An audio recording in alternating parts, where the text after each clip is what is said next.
નમસ્કાર મિત્રો આપણે જે ડીએલએડ એટલે કે પીટીસી પ્રવેશ 2026-27ની ખૂબ આતુરતાથી આપણે એના પ્રવેશની જાહેરાતની આપણે જે એના તારીખની જે રાહ જોતા હતા એ અત્યારે બહુ સારા સમાચાર આવી ગયા છે.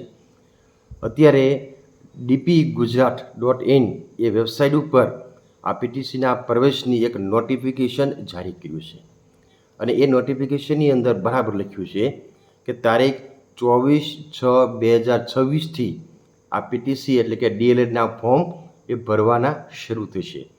આમ તો 11 વાગ્યાના સમયથી લખ્યું છે. તો મિત્રો આ એક બ્રેકિંગ ન્યૂઝ છે. ઘણા સમયથી ખૂબ જ ફોન આવી રીતે આ બધાને એક ઇંતજારી હતી કે આ ડીએલએડ પ્રવેશ નિર્દેશના ફોર્મ ક્યારે બહાર પડશે. તો મિત્રો આ તારીખ આવી ગઈ છે. ફરીને નોંધી લેવી, આ તારીખ જે છે તે 24/6/2026થી 11 વાગ્યાથી આ ફોર્મ એ ભરવાના એ શરૂ થશે. મિત્રો એની જાહેરાત વિગતે જ્યારે આવશે ત્યારે ફરીને હું તમને વાત કરીશ. અસ્તુ.